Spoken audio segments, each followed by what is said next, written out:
Boa tarde a todos. Hoje nós vamos voltar a falar um pouco de variáveis aleatórias, tá? E vamos entrar inclusive já na última parte de nossa disciplina de processo estocástico, onde nós vamos voltar a falar sobre média e variância, né? E vamos falar de momentos e funções características, covariância de variáveis aleatórias, vetores aleatórios e por fim falar sobre processos gaussianos, tá?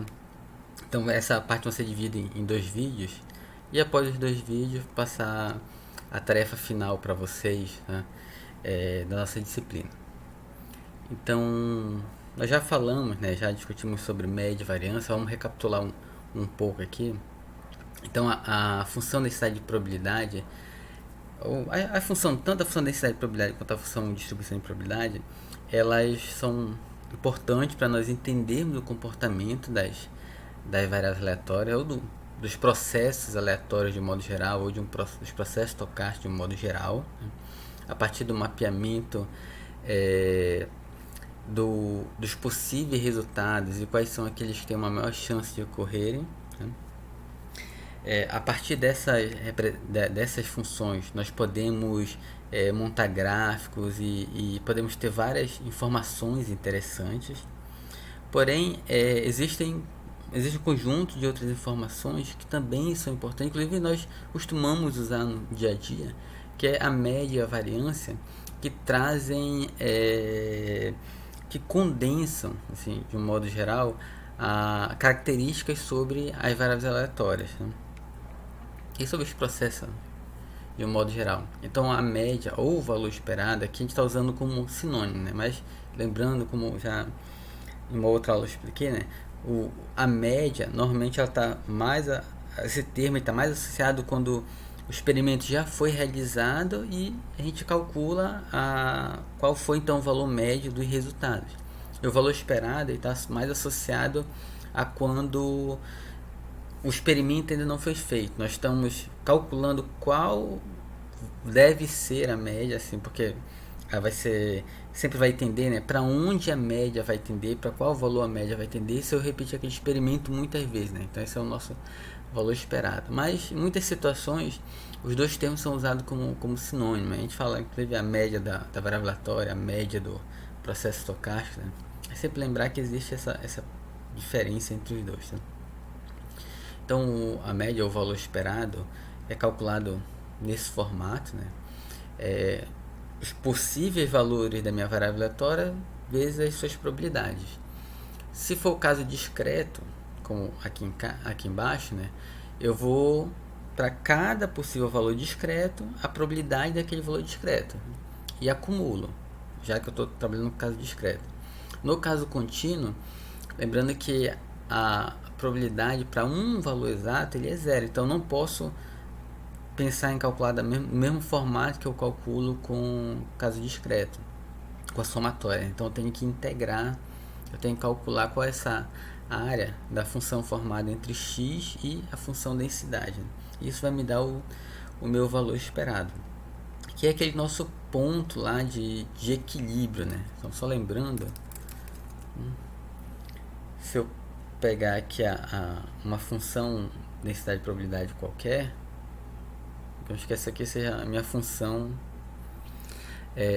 densidade da minha variável aleatória. No caso aqui uma variável aleatória contínua.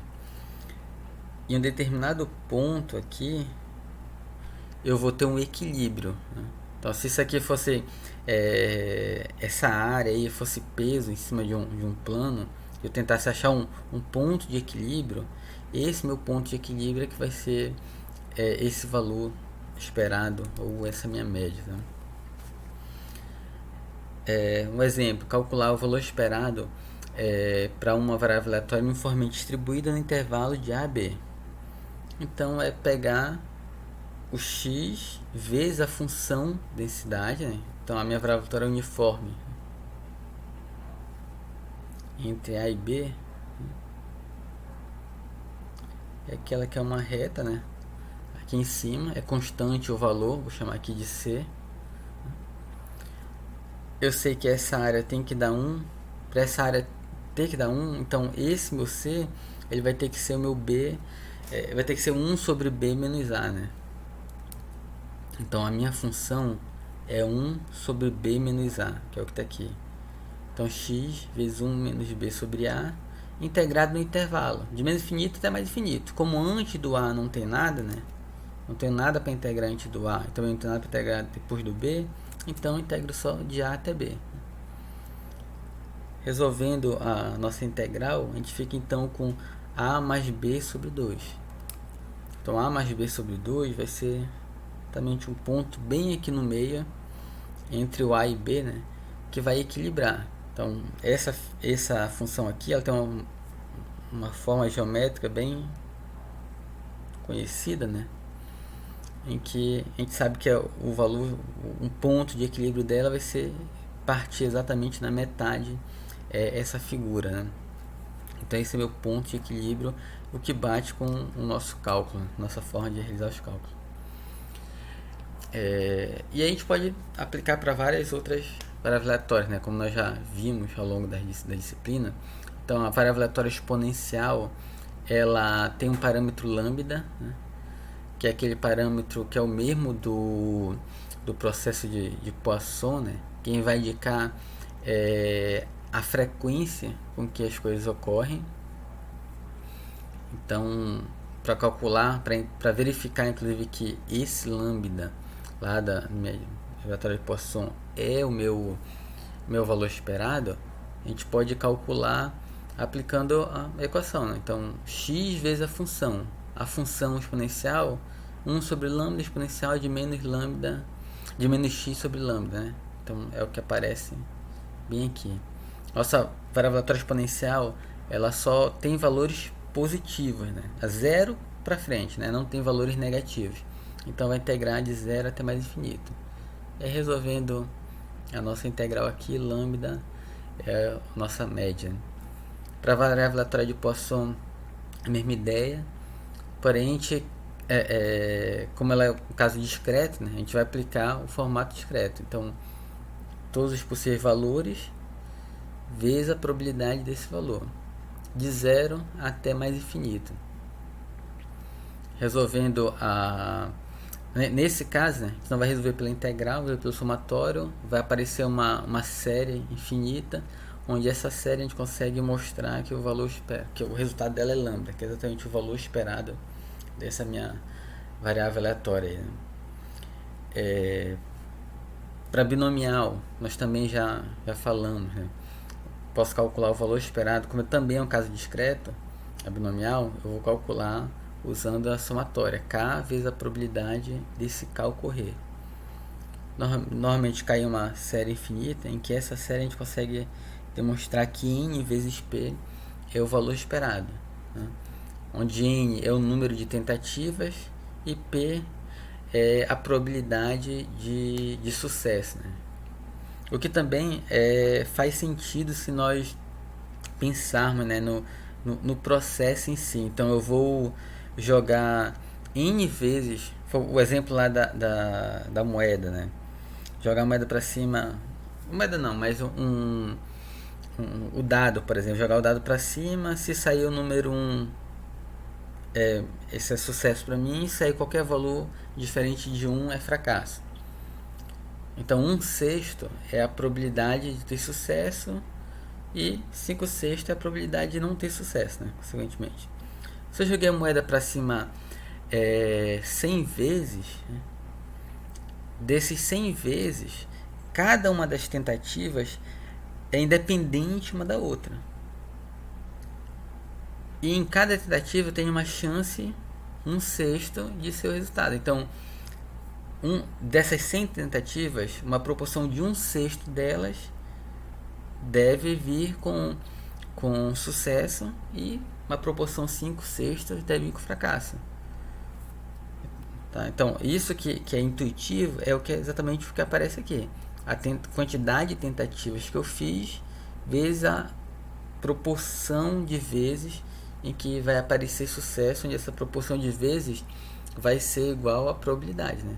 E aí, lógico, lembrando que vai se aproximar desse número, o valor, se eu fizer na prática um experimento, o número que eu vou medir ali, a média de acerto, ele vai tender a esse número aqui exatamente quando eu fizer infinitas repetições no meu experimento. Nós não vamos fazer infinitas repetições, mas com um número considerável de repetições a gente já consegue verificar, né, na prática esse valor.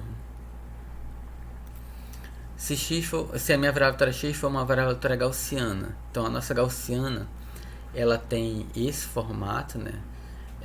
1 sobre 2 raiz de π vezes sigma quadrado exponencial de menos x menos mi quadrado dividido por 2 sigma quadrado, onde esse termo mi é a nossa média e o sigma quadrado é a nossa variância, ou sigma, o nosso desvio padrão, né? Então a gente também consegue demonstrar que esse termo é a nossa média exatamente aplicando a fórmula como está aqui. No caso, a gaussiana ela é contínua, então a gente está nesse caso aqui aplicando a fórmula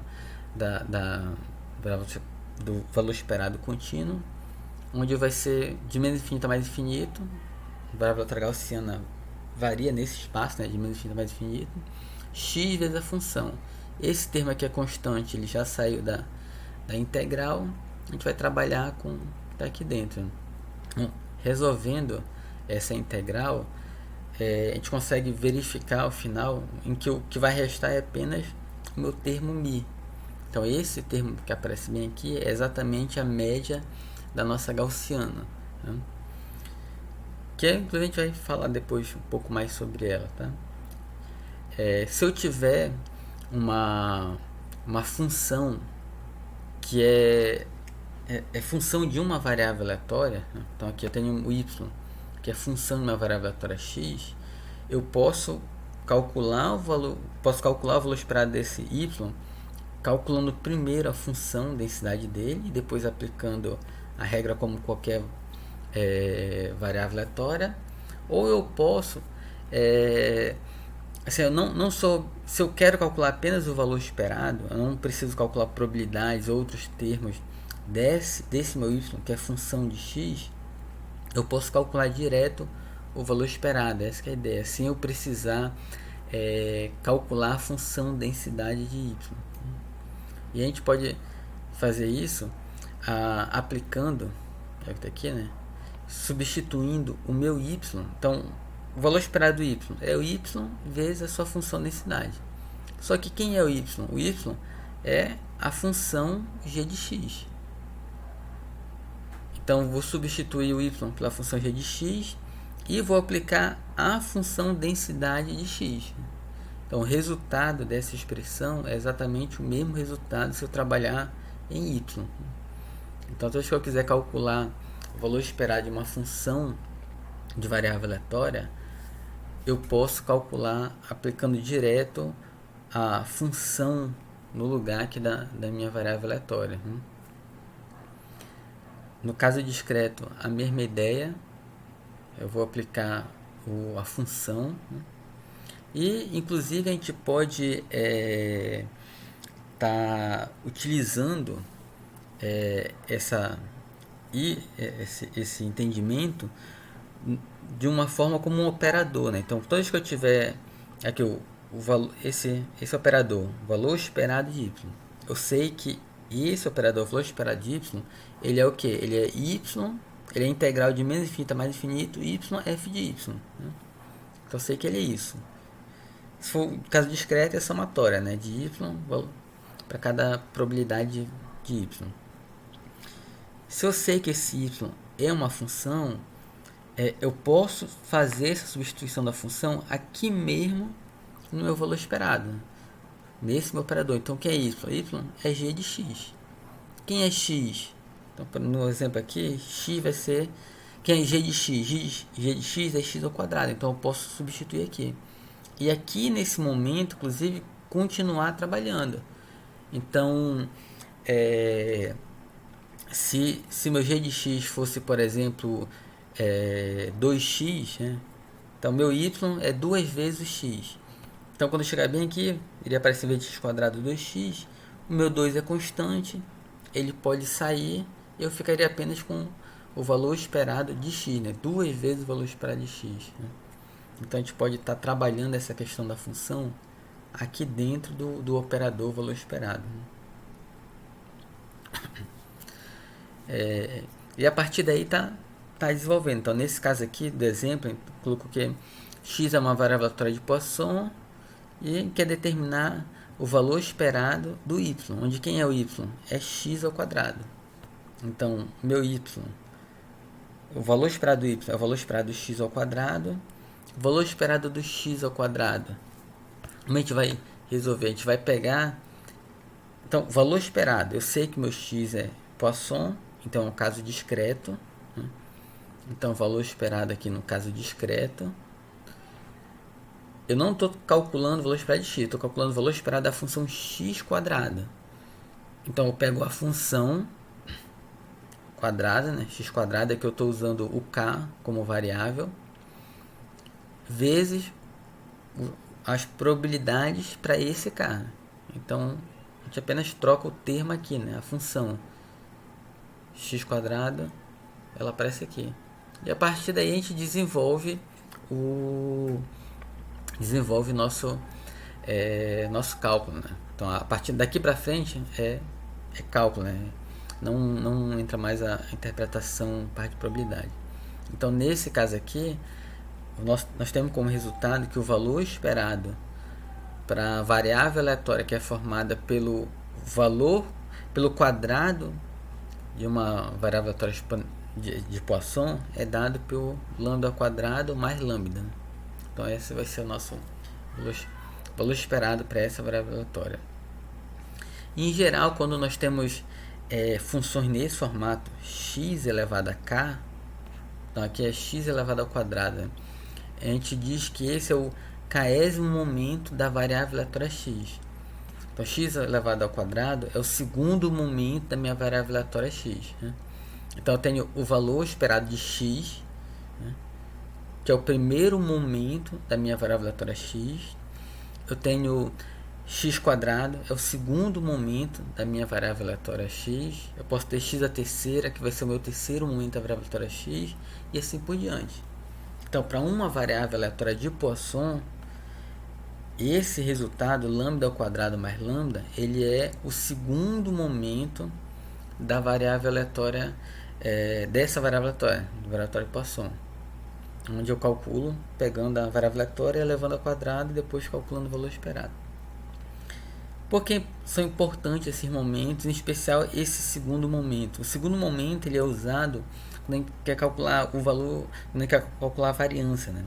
Então a variância vai ser o segundo momento, o valor de x ao quadrado menos o valor esperado, o quadrado do valor esperado, né? Então a gente vai já ver novamente. Então esse segundo momento ele sempre aparece quando a gente quer calcular a variância. E além disso, em muitas situações, em muitas funções, ela vai aparecer. Esse momento da variável vai aparecer. Então a média sozinha, a média tem um grande poder de caracterizar a variável aleatória, de que entender, de achar o ponto de equilíbrio em torno de que valor os meus resultados estão variando, mas a média sozinha não representa muito bem, né? Então, aqui um exemplo, duas variáveis aleatórias que têm a mesma média, porém elas têm um grau de afastamento em relação à média muito alto, né? Então, nesse aqui do lado esquerdo, os possíveis valores estão bem próximos da média. A probabilidade de me afastar dessa média, desse valor esperado, é baixa.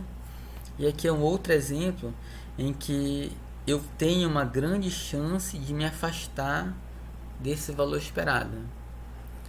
Mas as duas variáveis aleatórias, apesar de terem comportamentos distintos em relação a o quanto eu estou próximo ou afastado de um ponto central, as duas têm o mesmo valor médio.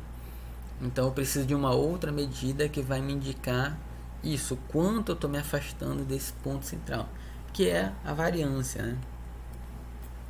E aí a nossa variância ela vai ser calculada nesse formato aqui. Então representado por sigma ao quadrado Então, a variância, ela vai ser formada vai ser calculada dessa forma: x menos a média ao quadrado dentro do valor esperado. Em outras palavras, o que eu estou calculando é, eu tenho um ponto central, que é a minha média. Eu estou calculando o quanto eu me afasto dessa média. Então, x menos mi é o quanto eu estou me afastando dessa média. Para cada valor possível, né, do meu x, estou pegando essa distância, levando ao quadrado e calculando então a média, o valor esperado dessa distância, né? E aí, percebam aqui que quando a gente monta nesse formato, né, o que a gente tem? A gente tem o valor esperado do x, que está ao quadrado, né? Só que ele não está sozinho. Ele menos a média ao quadrado. Então, é um momento da minha variável aleatória, só que ele não é o momento central, né? Então, nós temos, quando eu tenho só o x quadrado, que é esse caso aqui, eu tenho o segundo momento central da minha variável aleatória. Então, esse segundo momento, ele é em relação ao zero, ao ponto zero, né? Essa é a ideia. É o quanto eu me afasto do zero de forma quadrática, né? Aqui na minha variância, eu estou colocando um outro ponto de referência, que é o meu valor esperado, a minha média. Então, o quanto eu me afasto dessa média, esse afastamento ao quadrado, a média disso. Então, a nossa variância é um momento, só que ele não é um momento central, é um momento em relação à nossa média, né? E da mesma forma, eu posso estar calculando esse momento para qualquer outro ponto que seja interessante, né, para a minha análise. Eu posso estar calculando o quanto eu me afasto de um determinado valor específico que vai trazer alguma interpretação do problema em questão, né? Então, essa é a nossa variância, onde essa nossa variância ela pode também ser calculada nesse formato aqui, né? Então, se a gente desmembrar aquele quadrado, né? Então, x menos a média ao quadrado, então desmembrando lá, vai ficar x ao quadrado menos duas vezes o primeiro pelo segundo, mais o quadrado do segundo, né? Organizando aqui esses termos com a função densidade, né, e aplicando as regras de linearidade da nossa expressão aqui, a gente consegue separar em dois termos. O primeiro termo é o segundo momento da variável aleatória e o outro termo é o quadrado do valor esperado. Então, a variância ela pode ser calculada dessa forma. É a diferença entre o segundo momento da variável aleatória menos o quadrado do primeiro momento. E aí, essa é uma das questões de por que é importante a gente calcular os momentos, né? Nossa variável aleatória, porque a partir dele a gente consegue calcular de uma forma bem mais rápida a nossa variância. Variável aleatória de Poisson, por exemplo, a gente já calculou, né? Aqui o segundo momento da variável aleatória de Poisson é lambda ao quadrado mais lambda. E a gente sabe que o valor esperado é lambda. Então a variância agora é simplesmente esse segundo momento menos o quadrado do valor esperado. E eu tenho como resultado o próprio lambda. Então, nossa variável aleatória de Poisson, o valor esperado dela é lambda e a variância dela também é lambda. A variância para uma variável aleatória normal. Então, da mesma forma, a gente aplica a função, né, de valor esperado, sendo que no lugar do x que a gente coloca a função toda aqui, que é a função da variância, x menos a média ao quadrado. Aí daqui para frente é parte de cálculo, né? Aí eu estou pulando essa parte de cálculo exatamente para a gente poder avançar no assunto, né? Mas depois vocês observem com calma essa parte, né? Vamos para importante aqui é a nossa parte de interpretação, né? Então, aplicando todo o cálculo aqui, a gente tem como resultado final apenas o sigma quadrado. Então esse termo que aparece bem aqui na nossa variável aleatória gaussiana e que aparece também aqui nesse termo 1 sobre 2 π sigma quadrado, né? Esse termo ele é chamado de variância exatamente porque ele é a variância. Quando nós calculamos a variância aplicando a forma em cima da função, o que resta é apenas esse sigma quadrado. É por isso que a gente indica que a gente diz que esse sigma é a variância. Então ele não foi, digamos que assim, colocado ali para ser a variância. Então não foi selecionado. Assim, o que eu quero indicar assim é tanto esse mi quanto esse sigma, eles não foram nomeados a essa média e essa variância, digamos que por coincidência, né? Na verdade, quando se modelou o problema e se calculou tanto a média quanto a variância, se percebeu que esses valores eram os respectivos, né? Média e variância. E aí, a gente está falando então de um modo geral, a gente tem um momento da variável aleatória x, onde esse momento, esse enésimo momento, ele vai ser dado pelo valor esperado do x elevado a n. A nossa variância, ela é, ou pegando aqui de um modo geral, eu posso ter um μn aqui, vou chamar de μn, não sei se é adequado, mas μn, mas eu posso de um modo geral calcular x menos a média elevada a n. Esse termo aqui, se o n for o quadrado, é a nossa variância. Mas esse n pode ser a terceira, pode ser a quarta. Tá? E ele vai ser chamado de momento central em relação à nossa média. Então, a nossa variância é o segundo momento central em relação à média. Então, o primeiro momento já então o segundo momento, que é a variância, podemos ter o terceiro momento, o quarto momento. Cada um deles vai trazer uma informação diferente em relação à nossa variável aleatória.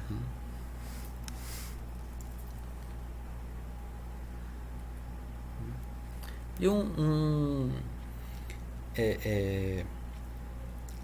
no cálculo desses momentos, não só no cálculo desse momento, mas existe uma forma de tratar as variáveis aleatórias que é a chamada função características. Quem trabalha com sinal, com certeza já estudou as transformadas de Fourier, né, para fazer análise, sair do domínio do tempo e fazer análise do sinal no domínio da frequência. A função característica ela tem uma interpretação semelhante, onde a ideia é a gente mudar o domínio em que está observando a variável aleatória e passar a observar num outro formato, em que nesse formato fica mais simples calcular quais são os momentos da minha variável aleatória.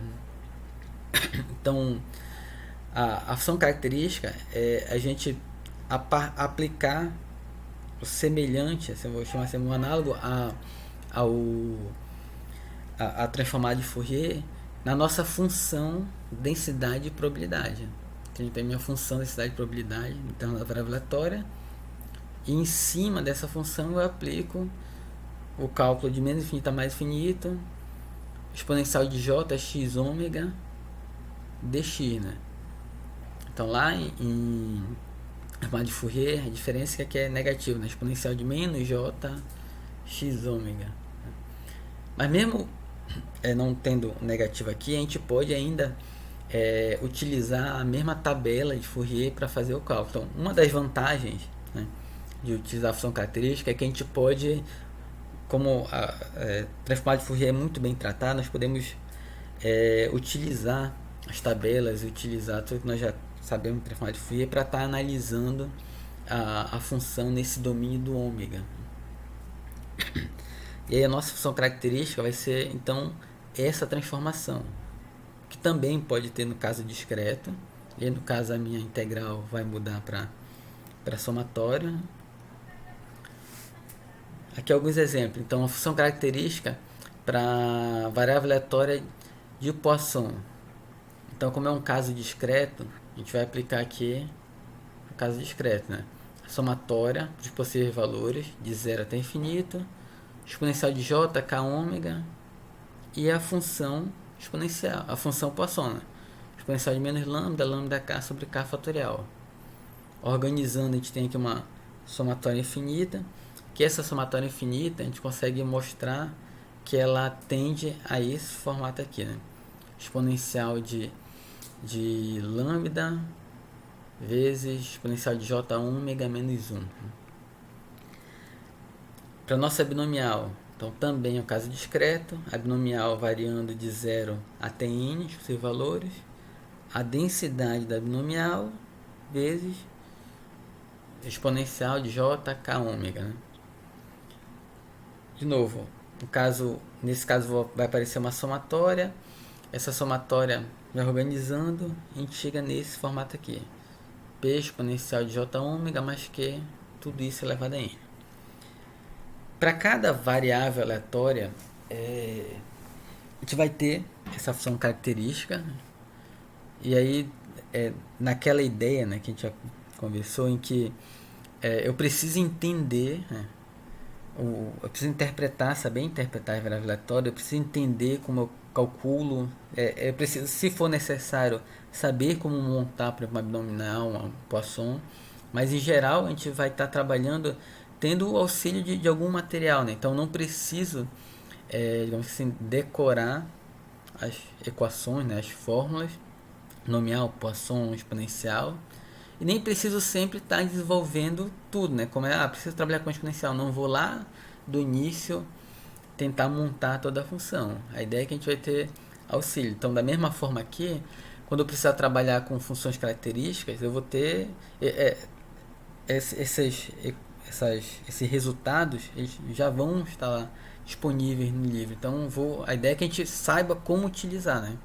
Mas se for necessário, eu estou, por exemplo, com uma variável aleatória em que não é tão bem conhecida, digamos assim, que eu saiba como montar a sua função característica, né, sem muito esforço, digamos assim, né, sem grandes problemas, né? Então, função característica da variável aleatória uniforme, 1 sobre j ômega b menos a exponencial de j ômega b menos j ômega a, que aí isso pode ser reorganizado para um formato de seno, né, de função geométrica. Função característica da gaussiana vai ser dado por exponencial de j mi ômega menos sigma quadrado ômega quadrado sobre 2. Então percebam que tanto a média quanto a variância elas aparecem aqui. E aí esse é um ponto importante. Percebam que as principais características de cada uma das variáveis aleatórias, elas se mantêm na função característica, né? Então o Poisson, o principal elemento dele é o lambda, né, que vai ser a média. Então ele aparece bem aqui. Na binomial, as principais características são o P e o N, né? A probabilidade de sucesso e a quantidade de repetições. Então esses dois termos aparecem aqui na função característica. Na uniforme, os principais termos, o A e o B, da onde para onde eu estou variando, né? Então aparece o B aqui e o A aqui, né? Na gaussiana, a média e a variância são os termos que caracterizam a nossa função, e são exatamente os termos que também aparecem aqui, né? Então sigma quadrado e o mi, a média e a variância, e assim por diante, né? Tá, e o que a gente pode analisar a partir das funções características, né? Algo bem direto que a gente pode trabalhar é em relação aos momentos das nossas variáveis aleatórias. Então a nossa função característica interpretando, da mesma forma que a gente tem lá na transformada de Fourier, a série de Fourier, a gente também pode interpretar a nossa função característica como uma série, onde essa série ela é dada nesse formato aqui, 1 mais j, o valor esperado da variável aleatória vezes ômega, mais j ao quadrado, o segundo valor o segundo momento sobre 2 fatorial ômega ao quadrado, mais j terceira, o terceiro momento sobre 3 fatorial ômega terceira, e assim por diante. Então, é uma somatória de termos em que cada termo tem esse formato aqui, j elevado a k, o valor esperado de x a k, que é o késimo momento, sobre k fatorial ômega elevado a k. Então, é uma série infinita. Essa série infinita aqui é a nossa função característica. Então, cada uma dessas aqui, então esse resultado aqui, da gaussiana, exponencial de j, mi ômega menos sigma ao quadrado, ômega ao quadrado sobre 2, é a soma de infinitos termos desse modelo aqui. A gente vai, então, expandir essa série. Não, a gente não vai expandir essa série, mas entendendo que essa série, a gente vai verificar como trabalhar. O que eu quero? Eu quero calcular um determinado momento dessa minha variável aleatória. Então, o que eu preciso? Eu preciso isolar dessa minha série um determinado momento. Eu quero, por exemplo, o segundo momento. Então, o que eu preciso? Eu preciso conseguir isolar esse segundo termo. Eu quero o késimo momento. Eu preciso saber isolar esse késimo termo aqui. Como a gente pode isolar esse késimo momento? Uma das formas que a gente pode estar aplicando é as seguidas derivadas desses termos. Então, se eu pegar, por exemplo, aqui a minha função, minha série toda, e calcular a primeira derivada em relação a ômega. Quando eu calcular a primeira derivada em relação a ômega, o que vai ocorrer? Esse primeiro termo ele vai zerar. Esse segundo termo aqui, esse ômega, esse aqui eu estou derivando em relação a ômega. Então, o j, valor esperado de x, é uma constante. Então, a derivada aqui vai ficar só essa constante vezes a derivada do ômega, que vai dar 1. Então, esse termo aqui vai ficar só j, valor esperado de x. Esse termo aqui vai ficar 2 vezes ômega. O terceiro termo vai ficar 3 ômega ao quadrado e assim vai, né? Então, um termo qualquer aqui, a partir do primeiro, né? Ele vai ficar k ômega elevado a k menos 1. Então, esse zerou. Esse termo aqui não depende mais de ômega e todos daqui para frente vão depender de ômega. Então, se eu calcular a primeira derivada e colocar ômega igual a zero, todos os termos aqui para frente vão sumir, vão zerar e vai restar apenas j, valor esperado de x. Então, derivando a primeira vez, colocando ômega igual a zero, vou ficar com j, valor esperado de x. Se eu pegar esse termo, esse resultado, e dividir por j, eu vou ficar com o valor esperado de x. Então, se eu tenho a função característica, eu derivo uma vez, coloco ômega igual a zero e divido por j, sobra só o meu valor esperado.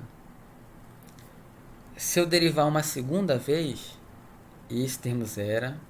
Na primeira derivada, o ômega sumiu daqui, né? Então, quando eu derivar de novo, esse termo vai zerar. Na segunda derivada, esse termo tinha passado a depender de um ômega apenas, né? E o 2 tinha passado para frente multiplicando. Então, se eu derivar de novo, o ômega vai sumir, certo? E eu vou ficar só com o restante do termo aqui. E todos para frente vão continuar com ômega. Então, se eu repetir o mesmo processo de deriva duas vezes, coloco ômega igual a zero, eu já vou ficar só com esse termo aqui. Sendo que o meu j ele vai estar elevado ao quadrado. Então, se eu derivar e no final dividir por j ao quadrado, eu fico apenas com o segundo momento. E de um modo geral, se eu derivar k vezes, se eu calcular a késima derivada, colocar o ômega igual a zero e dividir por j elevado a k, o que resta é o meu késimo momento. E quando a gente tem a função característica, essas derivadas seguidas, elas são bem mais simples de resolver do que todos aqueles cálculos que nós fizemos antes, né? Então, só pegando aqui como exemplo, a nossa variável aleatória de Poisson, para calcular o valor esperado, para calcular a variância dela, saiu daqui, né? Então, a variância é calculada pelo segundo momento menos o primeiro momento ao quadrado. Esse segundo momento aqui, esse segundo momento, é essa conta toda aqui, né?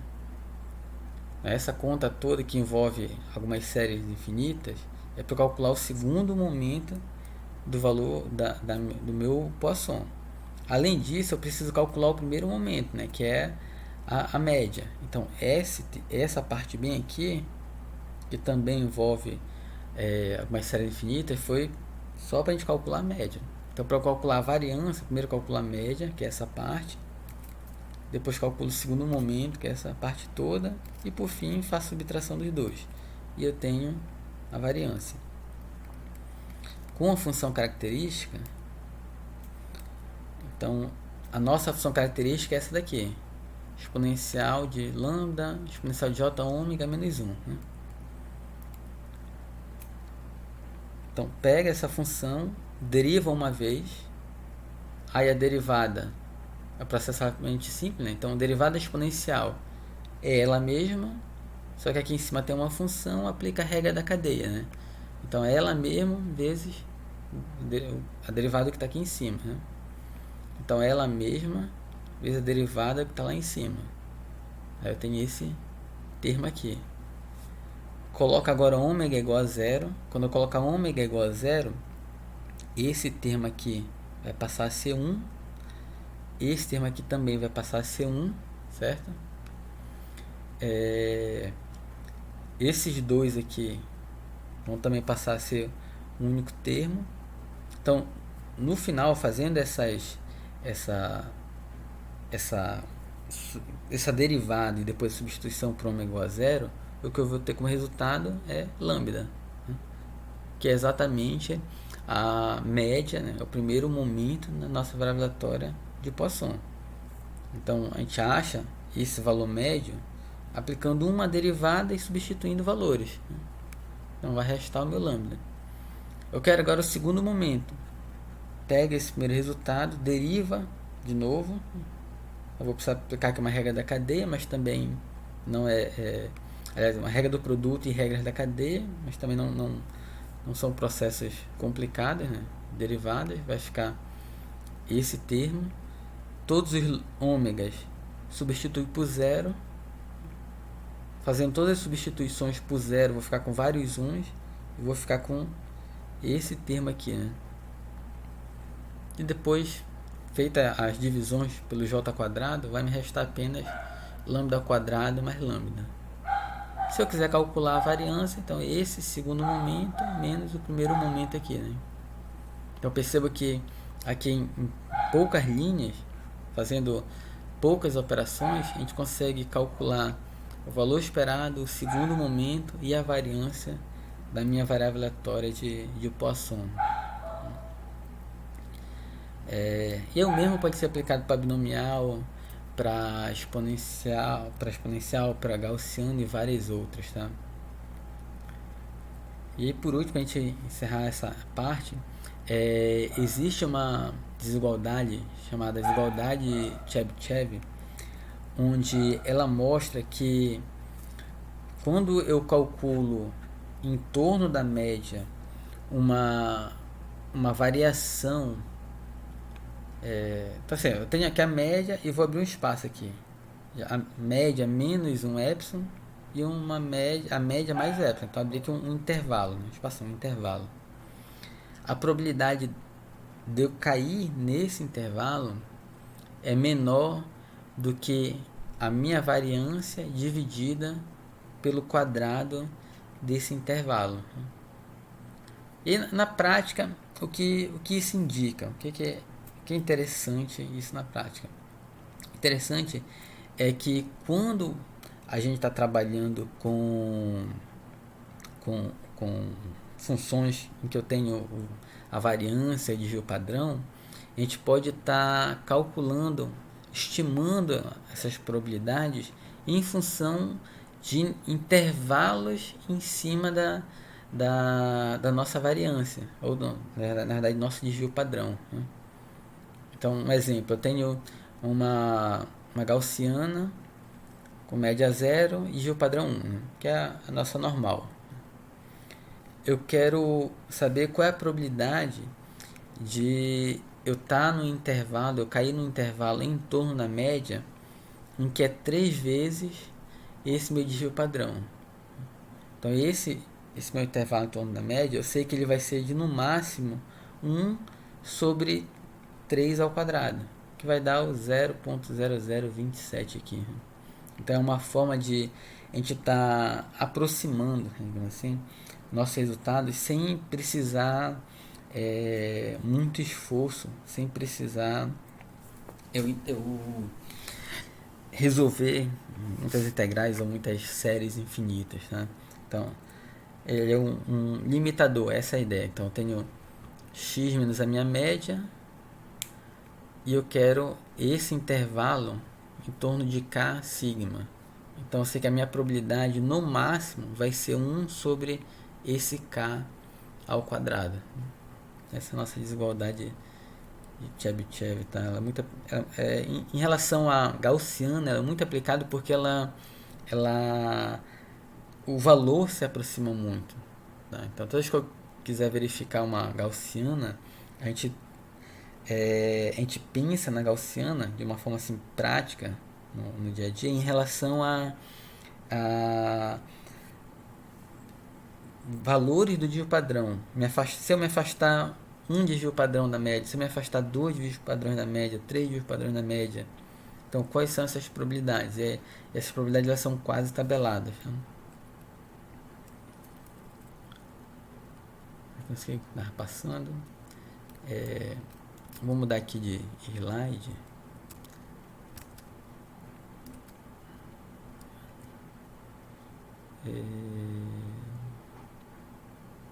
Só um momento aqui.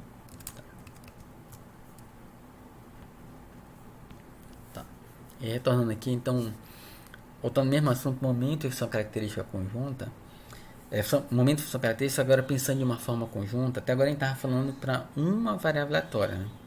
A gente pode estar calculando também para quando nós temos mais de uma variável aleatória. Então, eu tenho 2 variáveis aleatórias. Essas 2 variáveis aleatórias vão ter uma função densidade conjunta. E, inclusive, essas 2 variáveis aleatórias podem estar sendo aplicadas em uma função para encontrar uma terceira variável aleatória. Né?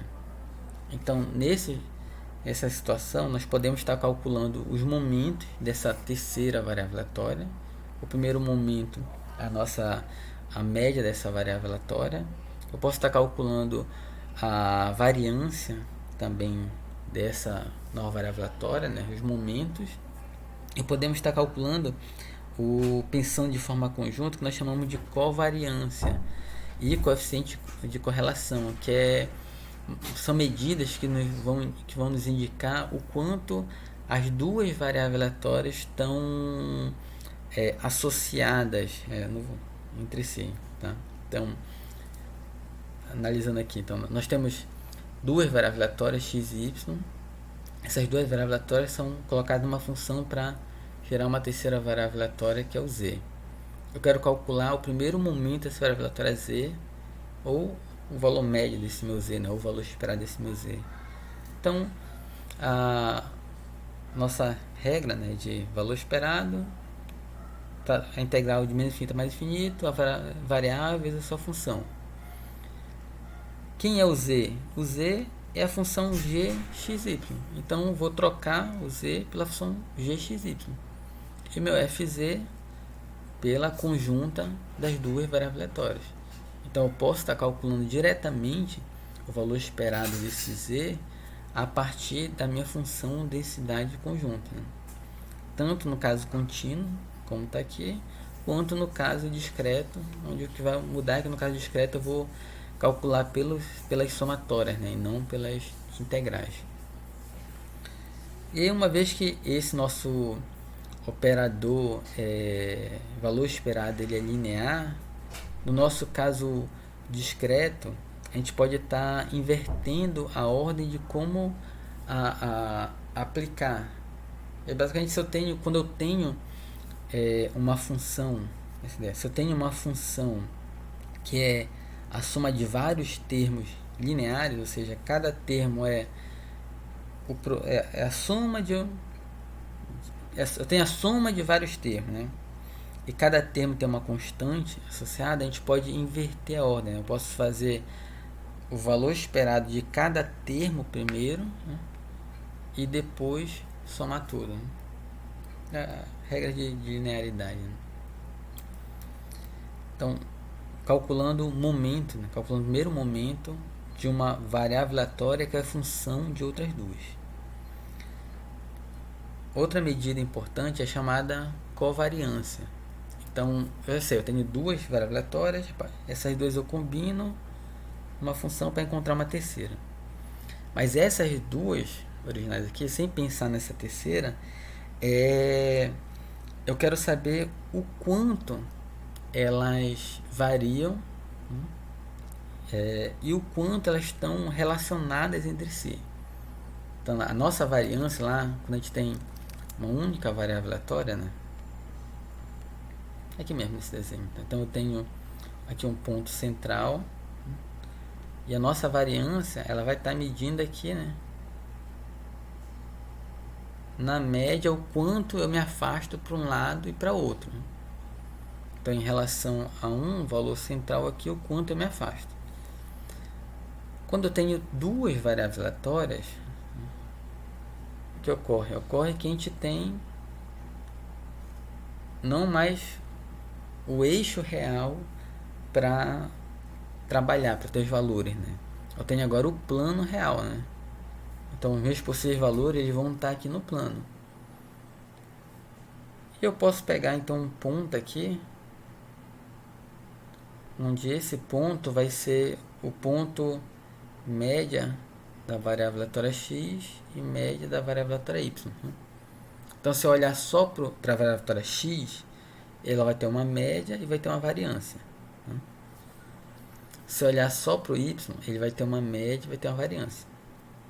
Se eu olhar para as duas variáveis aleatórias e ficar observando os valores, os resultados que estão ocorrendo, esses resultados eles vão estar em torno de um ponto aqui, onde esse ponto é o ponto média de x, média y, sendo que os resultados não vão sempre cair em cima desse ponto, né? Já é aleatório, eles vão estar caindo em torno, né? Em algum momento pode até ser o próprio resultado, mas eles vão estar em torno daqui. E aí, dependendo da minha variável aleatória, eu posso estar mais próximo aqui. Deixa eu pegar um outro aqui, marcar uma outra cor. Essa cor também não ajudou. Tá isso aí. Eu posso estar aqui em torno, bem próximo ao ponto, ou eu posso estar afastado, né? Eu posso ficar me afastando desse ponto. Então, a ideia é o quanto eu me afasto desse ponto. E eu posso me afastar, essa é a ideia, eu posso me afastar tanto em relação ao x, quanto em relação ao y. Então, a nossa covariância, ela vai estar medindo isso. O quanto eu estou me afastando desse ponto central aí, em que é a média do x e a média do y. Como é que a gente vai calcular? De forma semelhante à variância. A variância do x era o que era o x menos a média do x ao quadrado. Então, aquele quadrado lá ele vai ser substituído agora por dois termos. Um termo dependendo do x e outro termo dependendo do y. Então, o valor esperado dessa função aqui, x menos a média vezes y menos a média. Aplicando aqui, né, x vezes y, média de x vezes y, média de x vezes média de y, fazendo todas as multiplicações e aplicando a regra linearidade do operador e calculando as médias, o que a gente obtém é isso aqui, né? Então eu vou ter x vezes y, vai ser um termo que vai ficar dentro do valor esperado, que é o que está aqui. Eu vou ter um termo que vai ser menos a média de x vezes y dentro do valor esperado. Média de x é uma constante, sai e fica só média do y, que é média de y.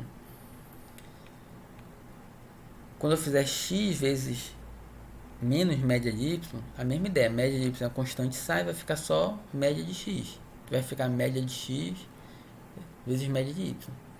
E por último, eu vou ter aqui de novo média de x vezes média de y. Então, média de x vezes média de y vai aparecer 3 vezes. 2 vezes negativas e 1 vez positiva. Então, um positivo com negativo vai se anular e vai restar apenas isso aqui. Então, a nossa covariância é o valor esperado de x vezes y menos o produto da média de x vezes média de y. Essa é a nossa covariância. E é possível mostrar que essa covariância, em módulo, ela é sempre menor ou igual à raiz quadrada da variância de x vezes a variância de y. Tá? Essa demonstração aqui vai ficar como exercício para vocês, tá? Mas o importante aqui, o principal dessa conclusão é o seguinte, que se a gente, por essa regra de que eu tenho um limitante para essa minha covariância, a gente encontra que a covariância ao quadrado menos a variância de x e a variância de y vai ser sempre menor ou igual a zero. E em função dessa regra, a gente consegue normalizar a covariância em relação a esse produto de variâncias aqui. Então, se eu pegar a minha covariância e dividir pelo raiz quadrada de variância de x, variância de y, a gente encontra um coeficiente, que é o chamado coeficiente de correlação, em que ele vai estar variando de menos 1 a 1, sempre variando nesse intervalo, e ele vai indicar para a gente o quanto as duas variáveis aleatórias elas estão correlacionadas. E o que isso quer dizer? Então, a covariância ela vai estar relacionada com o quanto eu me afasto desse ponto aqui, né? Obviamente, esse afastamento ele não é assim em círculos como eu coloquei aqui, né? Vai depender das variáveis aleatórias. Esse afastamento ele pode ser, por exemplo, o x se afasta muito, mas o y se afasta pouco, né? Então ele ficaria algo mais nesse formato aqui, assim vai. Mas a ideia na covariância é eu tenho um ponto central ali, que é a média x em y, e o quanto os meus resultados se afastam desse ponto central. A correlação ela é uma outra medida que ela vai indicar, assim, eu tenho duas variáveis aleatórias, tá? Essas duas variáveis aleatórias elas vêm de um experimento aleatório.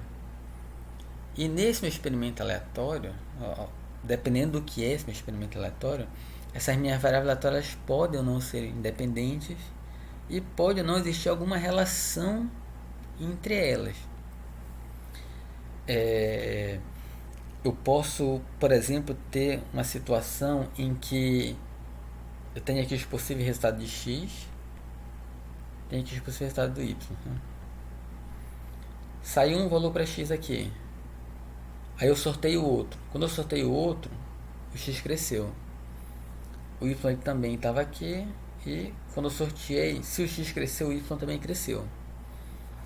Depois o x cresceu de novo, só cresceu pouco, então o x também cresceu. O y caiu, o x caiu, o y também caiu. O x subiu.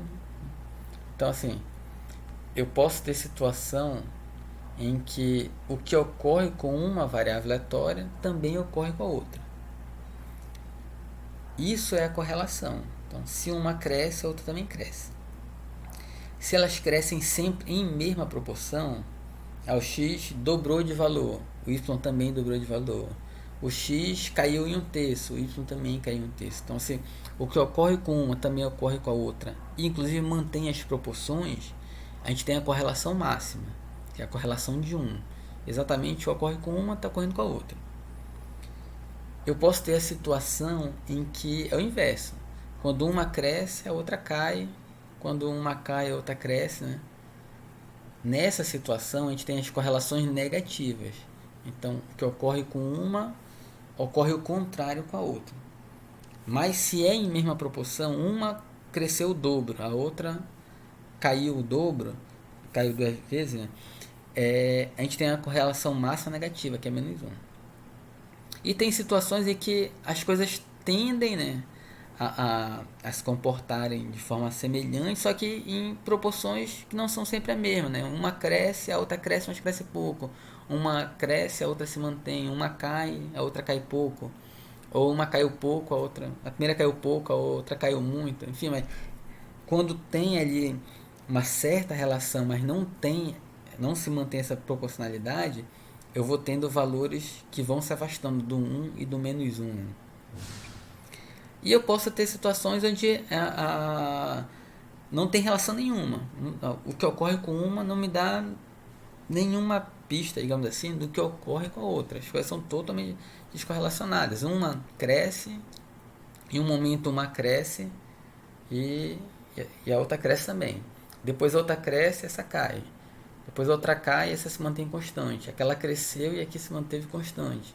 Aquela se manteve constante e essa caiu. Lá cresceu, essa aqui cresceu. Então uma hora acompanha, outra hora não acompanha.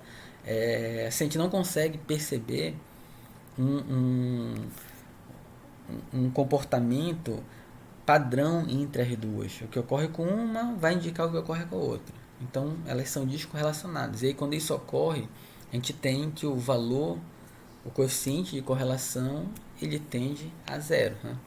Então, valor de correlação próximo de zero ou em zero, nós temos variáveis que são descorrelacionadas. Valores próximo de 1 ou próximo de -1 indicam que tem correlação alta. O que ocorre com uma ocorre com a outra também e praticamente nas mesmas proporções. O zero é a total descorrelação, o 1 ou -1 é a total correlação, só que aí pode ser negativa ou positiva, né?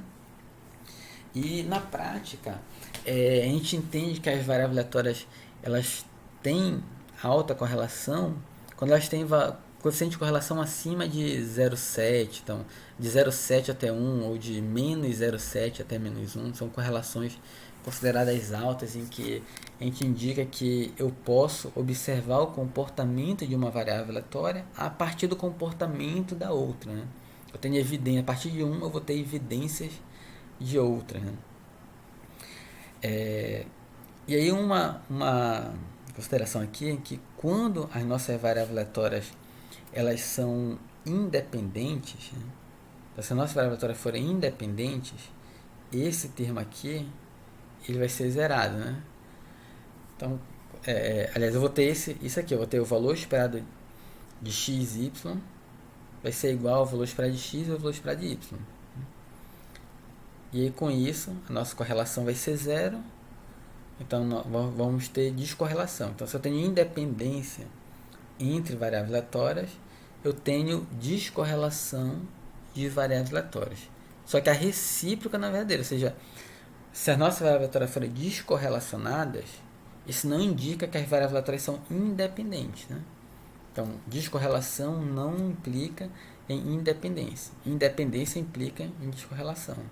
Um exemplo bem simples de perceber isso. Imagina se eu tenho duas variáveis aleatórias, eu tenho um dado e vou jogar o dado para cima. A minha variável aleatória x é exatamente o resultado que saiu. 1, 2, 3, 4, 5, 6. A minha variável aleatória y é se foi par ou ímpar. Vou dizer que é 1 se for par e -1 se for ímpar.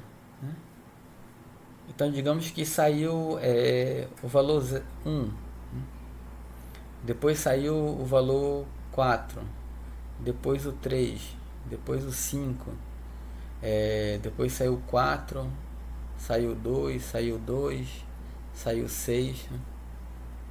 Então esses são os valores que saíram no dado. O meu y, então, ímpar, menos 1, par, mais 1, né? Ímpar, menos 1, ímpar, menos 1, aqui é par, par, par, par.